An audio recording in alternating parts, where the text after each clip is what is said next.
Think of these quick tip episodes like a cold water swim. In just a few minutes, you can get some amazing benefits to support you on your speaking journey.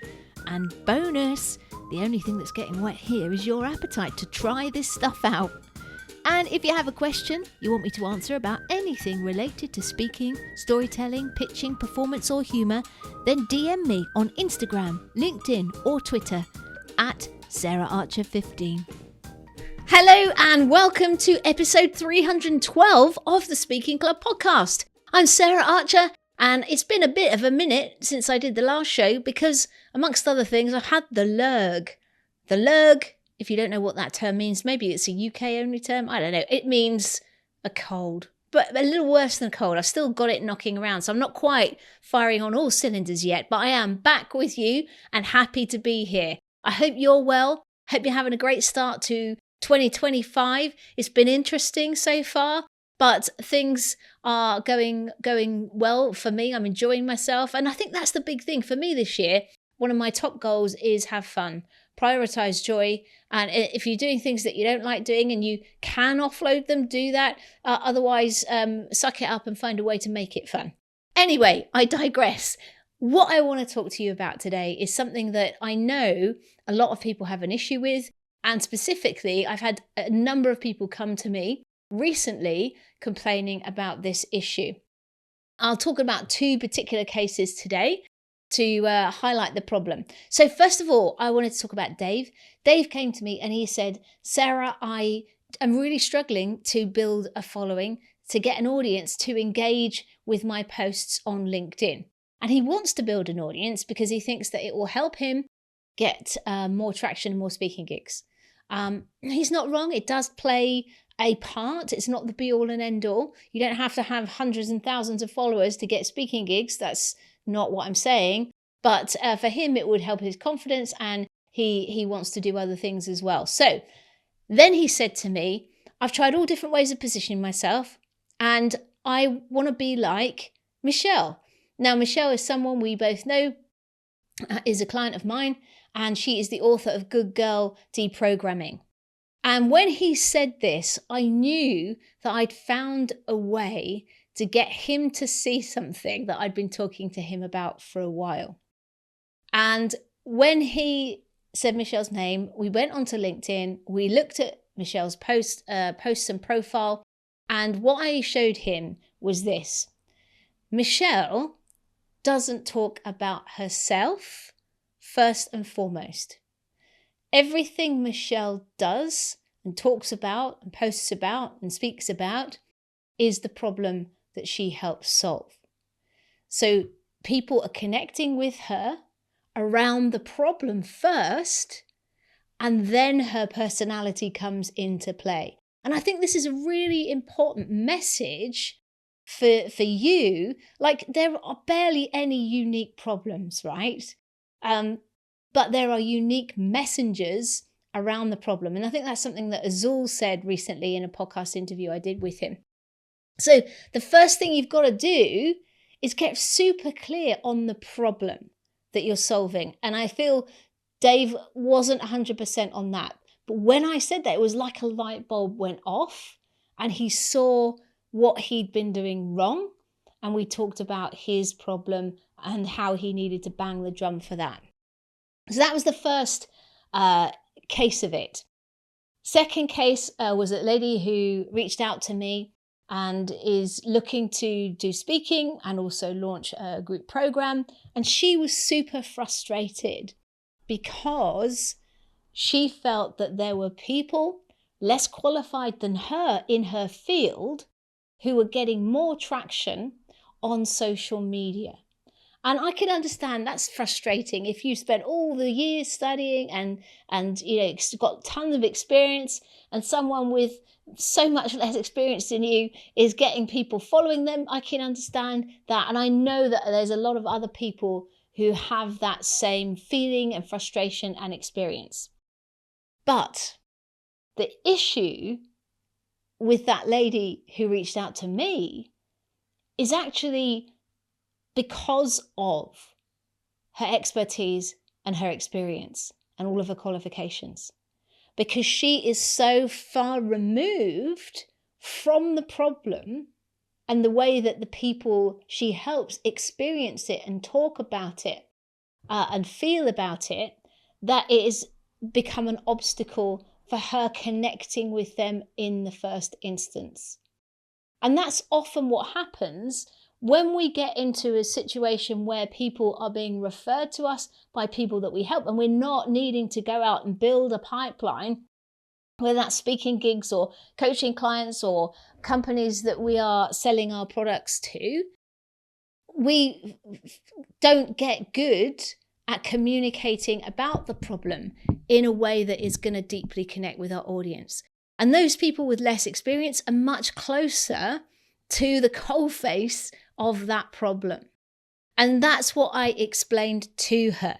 And we've been working on a number of different tools and techniques and things and messaging in the way that she needs to speak to her audience. And the other day, she had a breakthrough as well. We were talking about the problem and the different things that her audience thinks, feels, says, and does about the problem. And she said to me, "Oh my God, I get it. I'm so focused when clients come to me on moving them away from getting stuck in the problem and the issues and the pain and looking at moving towards solutions that's all I've been talking about. And I need to speak more about their problems." And that is exactly it. And we are working on developing the language and the content that is going to absolutely resonate and connect with her audience. So that is a huge thing that you need to understand. If you want to build a following, the first thing that you need to do is define the problem you're going to solve, and then speak about that problem and evangelize about that problem in all sorts of different ways. And often there are multifaceted aspects of that problem. So for instance, Michelle will talk about how people don't speak up or not having boundaries. So there are different elements of the problem. And if you can start speaking about the problem in a sort of 360-degree way, but always using the language of your audience, then you are going to be finding people reach out to you, people connect with you, people follow you, people engage with you, and people book you to speak because you have identified their problem and their pain and connected with them in a way that they are thinking about it. It's so powerful. So that's the first thing. Define the problem, evangelize about the problem, bang the drum. I'll never forget one of the books that had a real big impact on me. It was called Play Bigger.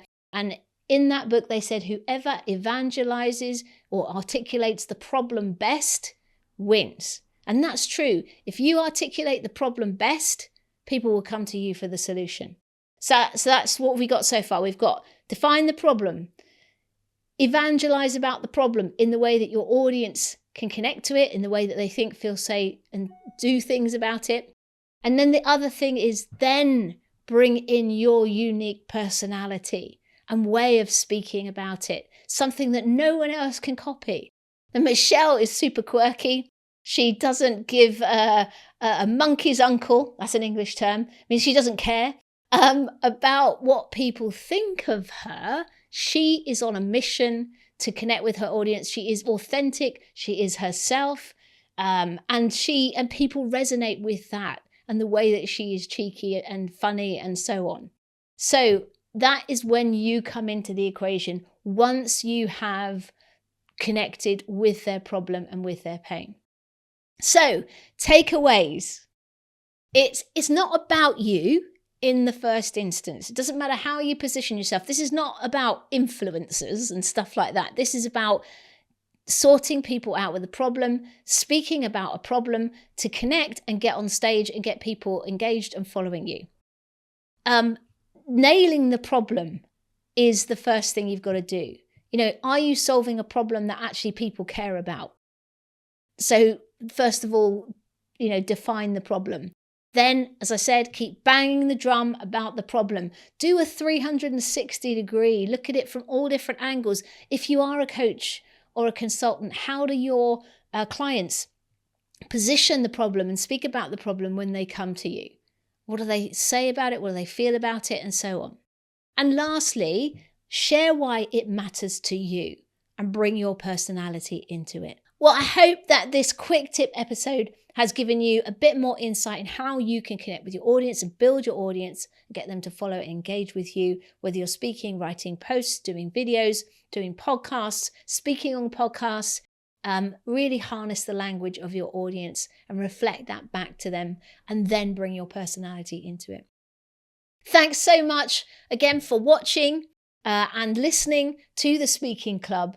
And if you are a regular watcher, please subscribe to the channel and leave a comment. How do you feel about this? Is your problem clear?